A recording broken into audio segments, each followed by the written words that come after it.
नमस्कार विद्यार्थी मित्रांनो, आज आपण SYBAच्या पेपर क्रमांक 2 पॉलिटिकल थिअरी, ज्याला आपण राजकीय सिद्धांत असं म्हणतो, त्या राजकीय सिद्धांत या पेपरमधला पहिल्या प्रकरणाच्या पहिल्या भागाकडे वळणार आहोत.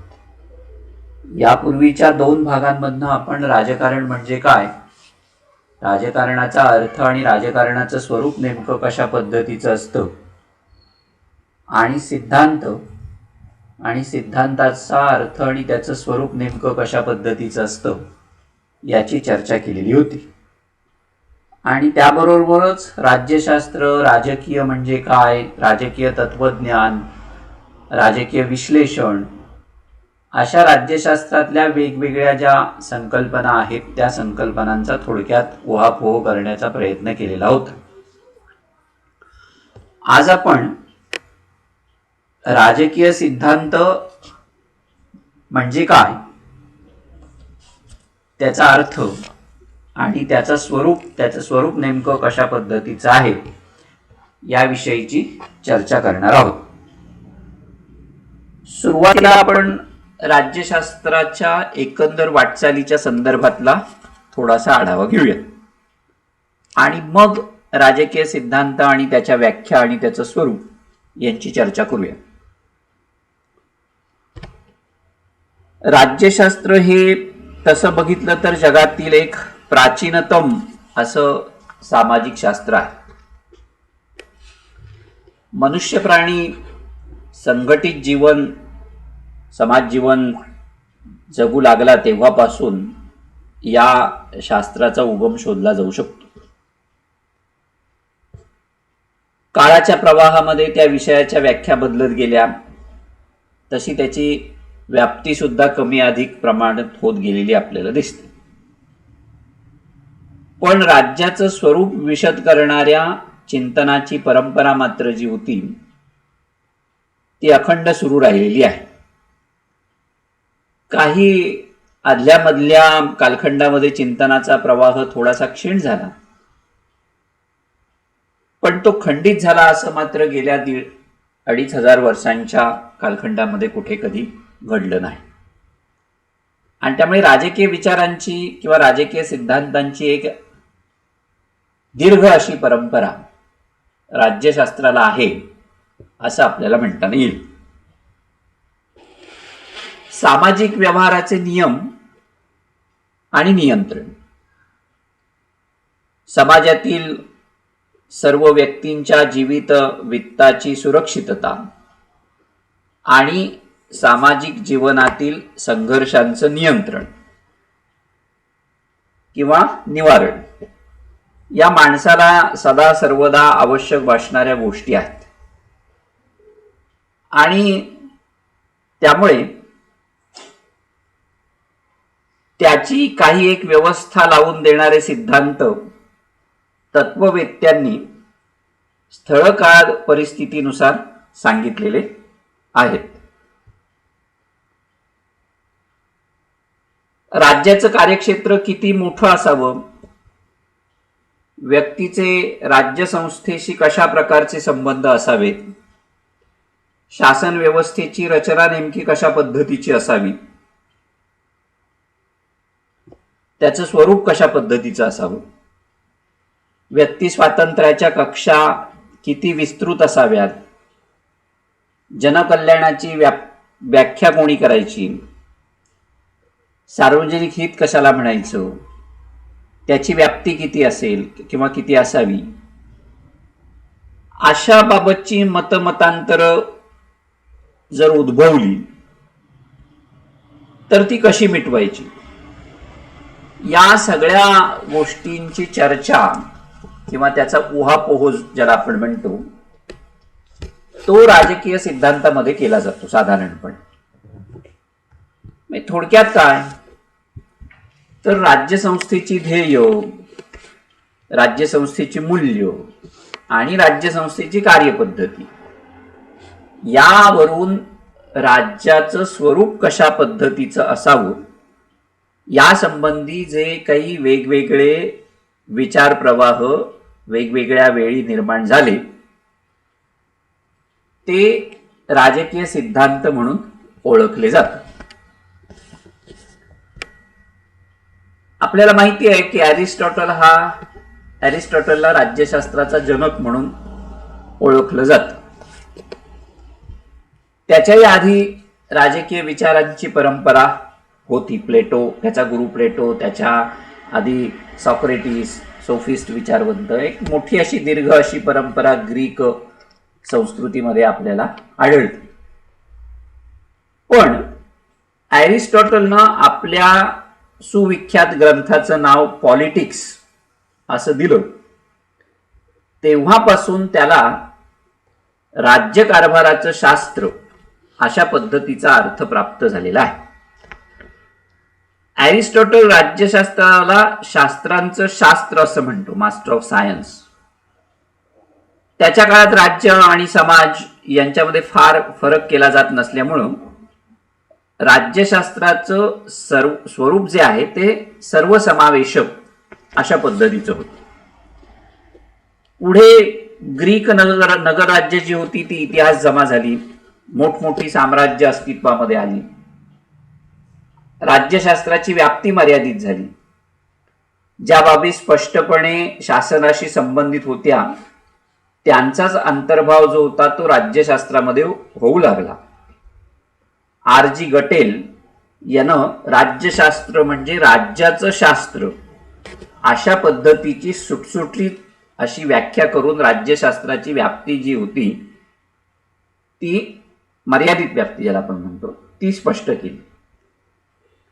पुढे कालक्रमानं राजकीय प्रक्रियांचा अभ्यास, संघर्ष निवारण आणि निर्णय पद्धतींचा अभ्यास, राज्यव्यवस्थेचा अभ्यास असं स्वरूप राज्यशास्त्राला प्राप्त झालं.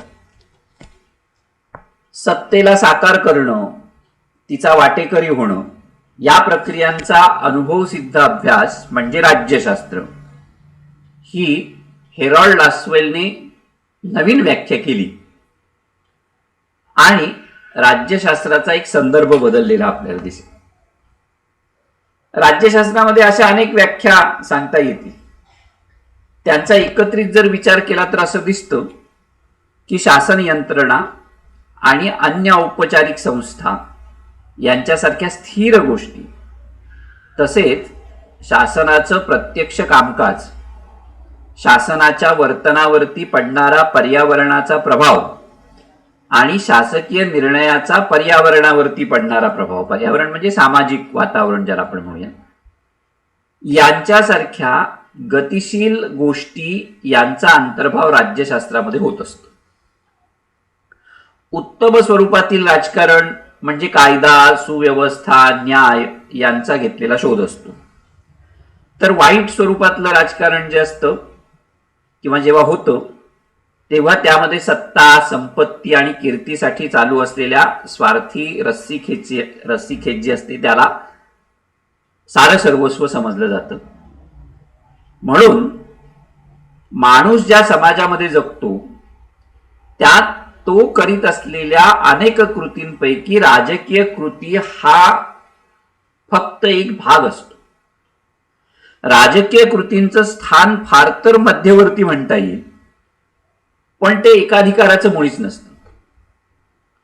मानवी जीवनाच्या सांध्याच्या अनुषंगानं किंवा मानवी जीवनातली जी काही उद्दिष्ट असतात त्यांच्या अनुषंगानं आपण राहतो त्या समाजाची जी जडणघडण करण्याची संधी माणसाला मिळते ती संधी राजकारणातून मिळत असते असं आपल्याला म्हणता नाही. राज्यव्यवस्थेची संविधानात्मक चौकट मग कोणत्याही पद्धतीची असो, मग ती लोकशाही असो, अल्पजनसत्तेची असो, शतकानुशतक भूतकाळाच्या बेड्या पायात जखडून पडलेल्या समाजाची तिला पार्श्वभूमी असो, किंवा अद्ययावत तंत्रज्ञानाच्या बळावरती भविष्य काळामध्ये झेपावणाऱ्या समाजाची, तिचा आकार नगरराज्य एवढा लहान असो किंवा विश्वराज्य एवढं विराट असो, तिचा मुख्य गाभा आणि अंतिम उद्दिष्ट एकच असू शकतं, आणि ते म्हणजे समाज व्यवहाराचे अग्रक्रम निश्चित करणं. विशेषाधिकारांची वाटणी आणि मूल्यांचं वाटप करणं. उत्तम समाजाविषयीच्या माणसाच्या धारणा या स्थळ काळ परत्वे वेगवेगळ्या असू शकतात. त्यानुसार राज्याचं कार्यक्षेत्र किमान असावं की कमाल असावं या बाबतीत मतभेद निर्माण होऊ शकतात. सत्ताविषयक त्यांच्या श्रद्धा, विचारसरणी यांच्यातही तफावत असू शकते. नोकरशाही, हितसंबंधी गट, लष्कर इत्यादी संघटित शक्तींच्या भूमिकांबद्दलच्या ज्या कल्पना असतात त्या सुद्धा वेगवेगळ्या असू शकतात. तरी सुद्धा राजकारण म्हणजे अधिक चांगल्या जीवनाचा शोध, यावर सगळ्यांचं एकमत होऊ शकतं. या चांगल्या जीवनाचा नेमका आशय काय आणि मग ते प्रत्यक्षात कसं आणायचं, या संबंधींच्या भिन्न धारणांमधून वेगवेगळ्या विचारप्रणाली उभ्या राहतात. या चांगल्या जीवनाचा शोध घेण्यात राज्यसत्तेची संरचना आणि प्रत्यक्ष कार्यवाही कितपत प्रभावी ठरल्या याचं मूल्यमापन करण्याची प्रक्रिया म्हणजे राज्यशास्त्र. असा राज्यशास्त्राचा आपल्याला सार्वत्रिक आणि सार्वकालिक अशा पद्धतीचा अर्थ सांगता येऊ शकतो. तर राजकारण म्हणजे चांगल्या जीवनाचा घेतलेला शोध, याच्यावरती आपण सहमत झाल्यानंतर मग राजकीय सिद्धांत कशाला म्हणायचं त्याविषयीची चर्चा आपल्याला करता येऊ शकते. राजकीय सिद्धांत ही राज्यशास्त्राची एक शाखा आहे अभ्यासाची. तशा अनेक शाखा आहेत. राजकीय समाजशास्त्र आहे, राजकीय सिद्धांत आहे, राजकीय विचारप्रणाली आहे, राजकीय मानसशास्त्र आहे, अशा पद्धत राजकीय भूगोल आहे, राजकीय इतिहास आहे. असे जे वेगवेगळे विषय अभ्यासाचे निर्माण झाले त्यातला राजकीय सिद्धांत हा एक विषय आहे किंवा ती एक राज्यशास्त्राची उपशाखा आहे असं आपल्याला म्हणता येईल. राजकीय सिद्धांत ही ज्ञानशाखा वैज्ञानिक आहे. राजकीय सिद्धांतांमध्ये सर्वसाधारण नियम असतात. सर्वसाधारण नियमांच्या मदतीनं राजकीय व्यवहारांचं स्पष्टीकरण करायला मदत होते. राजकीय सिद्धांत ही एका अर्थानं ज्ञाननिर्मिती आहे आणि राजकीय सिद्धांताची निर्मिती करण्यातून राज्यशास्त्राला वैज्ञानिक आणि शास्त्रीय अशा पद्धतीचं जे स्वरूप आहे ते स्वरूप प्राप्त झालेलं आपल्याला दिसतं. राजकीय घडामोडी, राजकीय माहितीचं स्पष्टीकरण करण्यासाठी सर्वसाधारणपणे नियमांचं महत्व जास्त असतं. अशा राजकीय सिद्धांतांची व्याख्या, त्याचं स्वरूप, त्याची व्याप्ती हा सुद्धा एका अर्थानं महत्वाचा विषय आहे असं आपल्याला म्हणता येऊ शकतं. आता राजकीय सिद्धांत नेमकं कशाला म्हणायचं किंवा त्याच्या वेगवेगळ्या शाखा किंवा त्याच्या व्याख्या ज्याला आपण म्हणतो त्या नेमक्या कशा पद्धतीच्या आहेत त्याचा थोडक्यात आपण आढावा घेऊ. सिद्धांत ही संकल्पना किंवा ही संज्ञा जी आहे ती थिअरी या इंग्रजी शब्दाचं मराठी भाषांतर आहे. म्हणून हा थिअरी हा शब्द जो आहे हा शब्द थिया या ग्रीक शब्दापासून अस्तित्वामध्ये आला. थिया या शब्दाचा मूळ अर्थ जो आहे ग्रीक शब्द भाषेतला त्याचा अर्थ चष्मा, आणि म्हणून थिअरी म्हणजे काय तर वस्तुस्थितीकडे पाहण्याचा चष्मा, विशिष्ट चष्मा किंवा विशिष्ट दृष्टिकोन ज्याला आपण म्हणू, या अर्थानं राजकीय सिद्धांताकडे किंवा सिद्धांत या संकल्पनेकडे बघितलं जातं. म्हणजे आपण असंख्य तथ्य आपल्या सभोवताली पाहत असतो. आपलं ज्ञान तथ्यांवरती आधारित असायला पाहिजे, ही शास्त्रीय पद्धतीची पूर्व अट आहे. पण त्याचबरोबर आपण हेही लक्षात घ्यायला हवं की तथ्य कधीच एखाद्या घटनेचं स्पष्टीकरण करण्यास किंवा आकलन होण्यास पुरेशी ठरत नाहीत.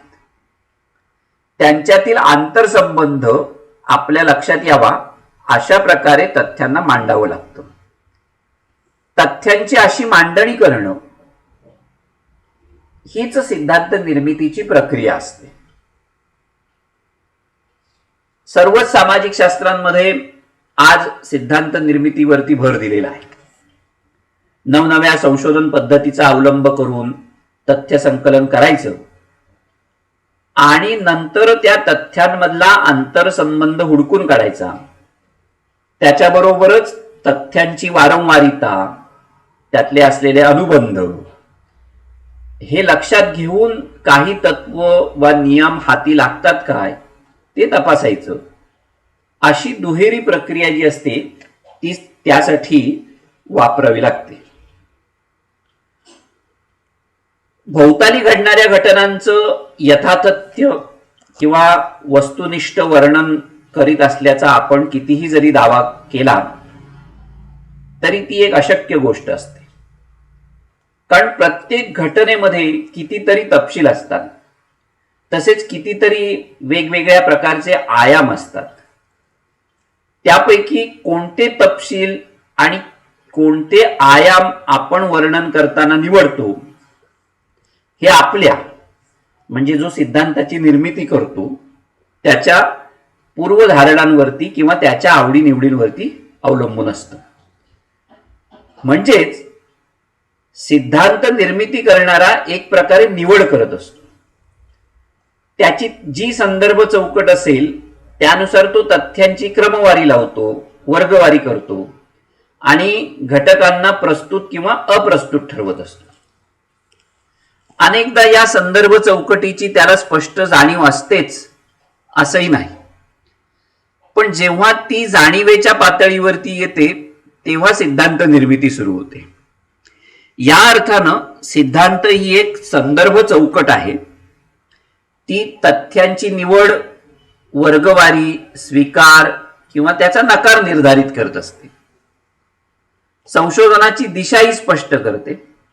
प्रकट किंवा अप्रकट अशा दोन्ही पातळ्यांवरती ती क्रियाशील असते. नुसती तथ्य किंवा विशुद्ध तथ्य अशी कधी नसतातच. तथ्यांचं अर्थपूर्ण आकलन होणं आणि विशिष्ट तथ्य प्रस्तुत वाटून निवडली जाणं हे सैद्धांतिक पूर्वधारणांनुसार घडत असतं. सामाजिक शास्त्रांसाठी सिद्धांतांचा अनेक प्रकारे उपयोग होतो. सिद्धांत निर्मिती ही मूलतः पद्धतशीरपणे प्रश्न विचारण्याची आणि त्यांची उत्तरं शोधण्याची प्रक्रिया असल्यामुळे ती सगळीकडे ज्ञानार्जनासाठी उपयुक्त मानली गेलेली आहे किंवा उपयुक्त ठरते. ज्ञान संकलित करणं, त्याची सुव्यवस्थित मांडणी करणं, आपल्या संशोधनाला विशिष्ट दिशा देणं, आपल्या हाती आलेल्या तथ्यांचा अन्वयार्थ लावणं, ह्या गोष्टी ज्या असतात त्या आपण सिद्धांताच्या आधाराने करू शकतो. गृहीतकृत्य ज्याला आपण म्हणतो की हायपोथिकेशन, ती तयार करणं ही संशोधन कार्यातली एक महत्वाची पायरी असते. ज्या प्रश्नांचा छडा संशोधनातून लावायचा असतो त्याचं एक स्वतंत्र किंवा त्याचं काही एक असं अनुमानात्मक उत्तर संशोधकांच्या मनात तयार झालेलं असतं. ते बरोबर आहे की चूक आहे तो आपल्या संशोधनाच्या माध्यमातून तपासू शकतो. असं जे निश्चित पण तात्पुरत्या स्वरूपाचं विधानात्मक उत्तर संशोधन सुरू करण्यापूर्वी देतो तेच त्याचं एक काय म्हणायचं त्याला आपण गृहीत कृत्य असतं. संशोधकाची सैद्धांतिक पूर्वतयारी झालेली असेल तरच तो गृहीत कृत्य तयार करू शकतो किंवा हायपोथिकेशन तयार करू शकतो. एरवी तो नुसताच चाचपडत असतो. सिद्धांतामुळं संशोधनाला दिशा गवसते. असंबद्ध अशा तत्वांना किंवा तथ्यांना जोडणं, त्यातील प्रस्तुत तथ्य कोणती ते ठरवणं, काही प्रमाणामध्ये सामाजिक घडामोडींचं पूर्वकथन करणं, हेही सिद्धांत मांडणारा जो असतो तो सिद्धांताच्या आधारानं करू शकतो. थोडक्यात सिद्धांत म्हणजे काय याची ही स्थूल मांडणी आपण केली की जी मागच्या भागात आणखी सोप्या पद्धतीने केलेली होती. ती केल्यानंतर मग आपण राज्यशास्त्रातल्या किंवा राज्यशास्त्राच्या क्षेत्रातील सिद्धांताची चर्चा किंवा त्याचा अर्थ किंवा त्याचं स्वरूप नेमकं कशा पद्धतीचं आहे त्याचा थोडासा विचार करूया. राजकीय सिद्धांताची व्याख्या करताना सेबाई यांनी अतिशय सुटसुटीत व्याख्या केलेली आहे.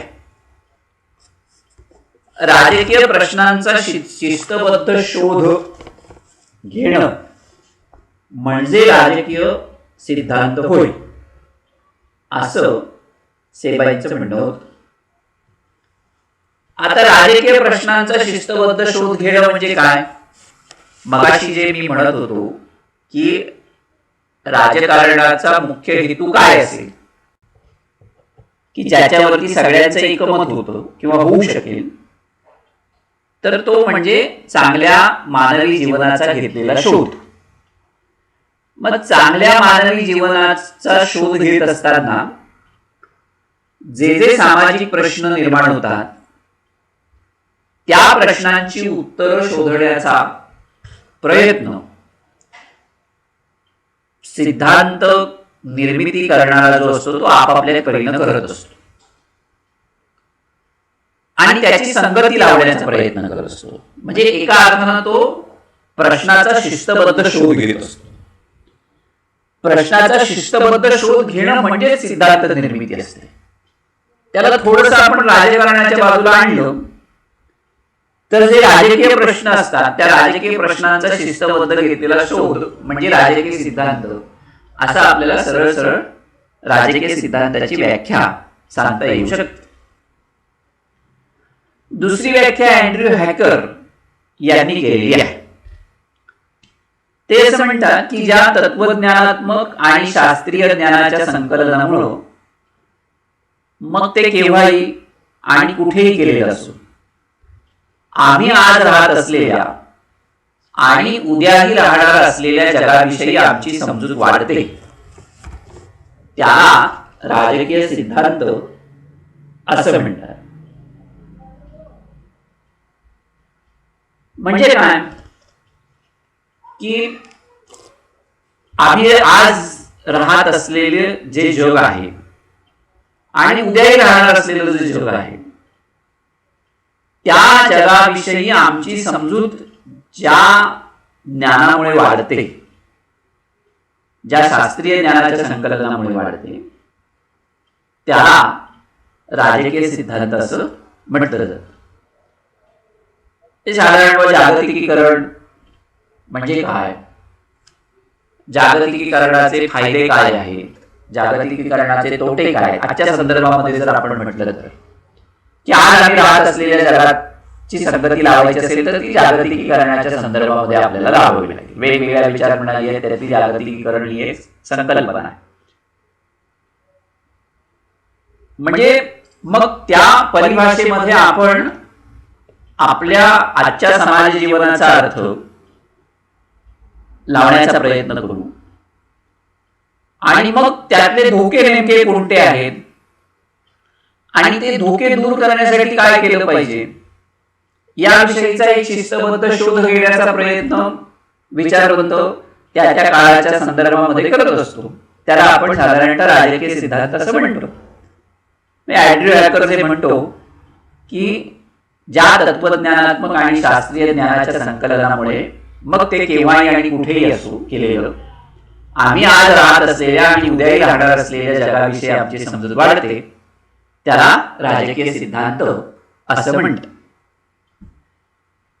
फ्रेडरिक पोलाक यांनी राज्यशास्त्राची म्हणजे राजकीय सिद्धांताची व्याख्या करताना असं म्हटलंय की राजकारणासंबंधीचं शास्त्र म्हणजे राजकीय सिद्धांत. अगदी सोपी आणि सुटसुटीत अशा पद्धतीची व्याख्या करण्याचा प्रयत्न हा फ्रेडरिक पोलाक यांनी केलेला आहे.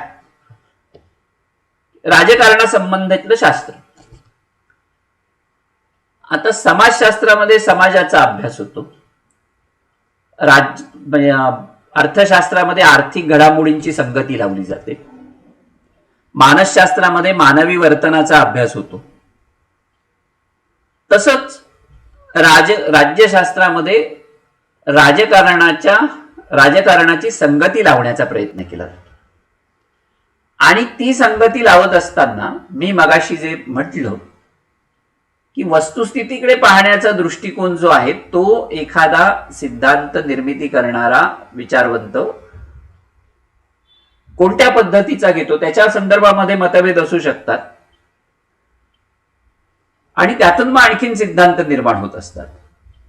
त्यामुळे ती जी संगती आहे, प्रश्नांची संगती लावणं राजकीय प्रश्नांच्या संदर्भातली, किंवा एकंदर राजकारणाचं आपलं आकलन जे आहे हे आकलन वाढावं किंवा वाढवणं या दृष्टिकोनातून केलेली मांडणी, त्याला आपण राजकीय सिद्धांत असं म्हणू शकतो.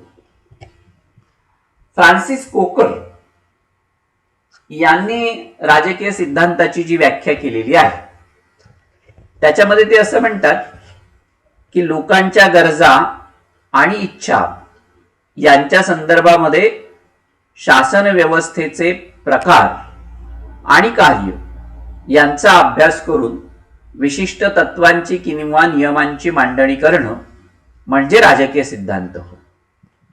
लोकांच्या इच्छा, लोकांच्या गरजा, त्यांच्या संदर्भामध्ये शासन व्यवस्थेचे प्रकार आणि काम यांचा अभ्यास, म्हणजे शासनाचे वेगवेगळे प्रकार आज अस्तित्वामध्ये आहेत. संसदीय आहे, अध्यक्षीय शासन असेल, आणखीन वेगवेगळ्या पद्धती, कारण प्रत्येकानं आपापल्या स्थळ काळ परिस्थितीनुसार शासन प्रकार प्रत्येक राज्यानं किंवा देशानं स्वीकारलेले आहेत. त्यामुळे शासन व्यवस्थेचा प्रकार कोणता आहे, त्याची कामं कोणत्या पद्धतीची आहेत, त्यांचा अभ्यास करून विशिष्ट तत्वांची किंवा नियमांची मांडणी करणं म्हणजे व्यक्ती आणि शासन यांच्यातला संबंध नेमका कशा पद्धतीचा आहे ते सांगण्याचा प्रयत्न करणं, याला आपण राजकीय सिद्धांत निर्मिती असं म्हणू, असं फ्रान्सिस कोकरचं म्हणणं. आणखीन एक व्याख्या राजकीय सिद्धांताच्या बाबतीमध्ये असं सांगितली जाते, ती म्हणजे राजकीय सिद्धांत म्हणजे राजकीय घटनांविषयी पद्धतशीरपणे ज्ञान होय.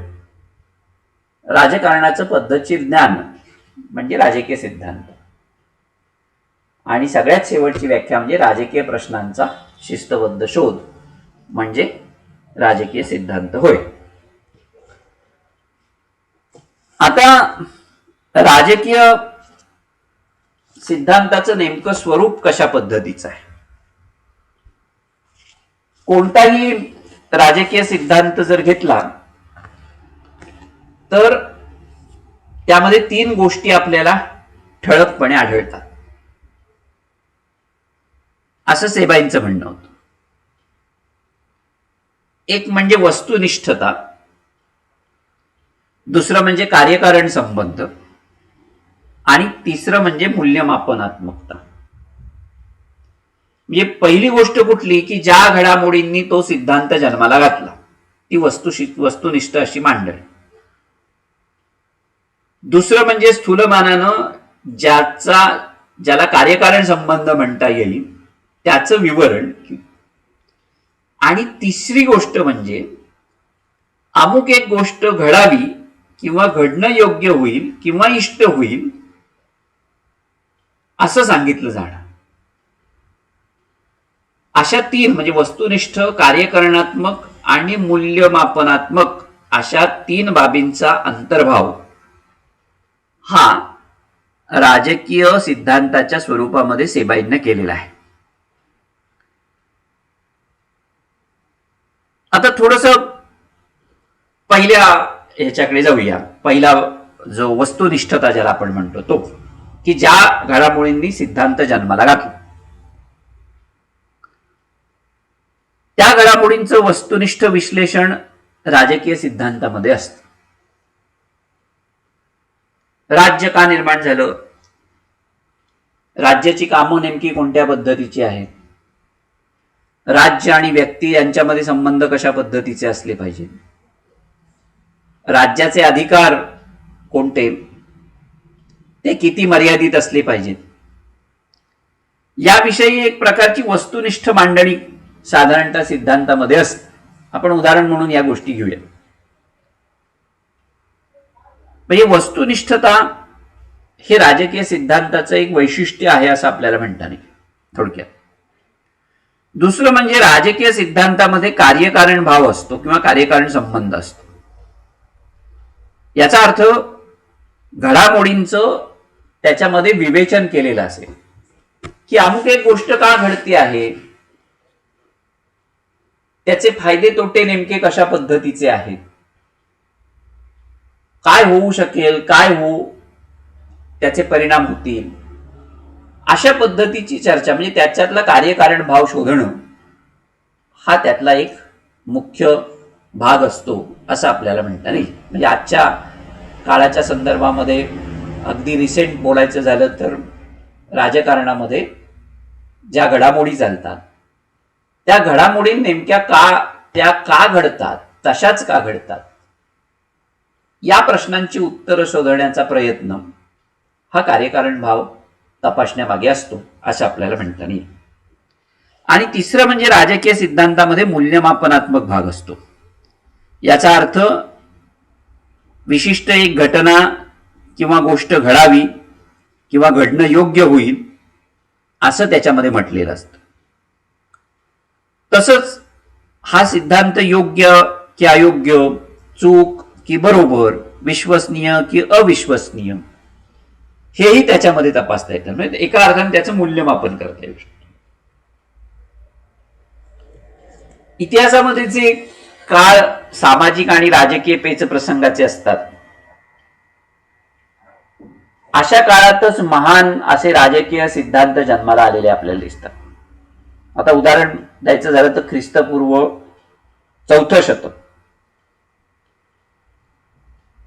की या कालखंडामध्ये प्लेटो, अरिस्टॉटल यांचे सिद्धांत जन्माला आले.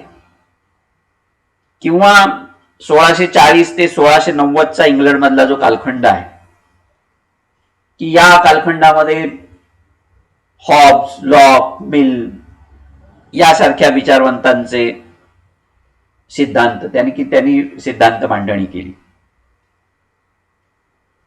आपल्या काळातील पेच प्रसंगाला विचारवंताकडून जो बौद्धिक प्रतिसाद मिळतो त्यातून सिद्धांत उभे राहत असतात. विचारवंत त्या प्रसंगामध्ये प्रत्यक्ष सहभागी होत नसले तरी ते त्या परिस्थितीला वळण देण्याचा प्रयत्न करत असतात.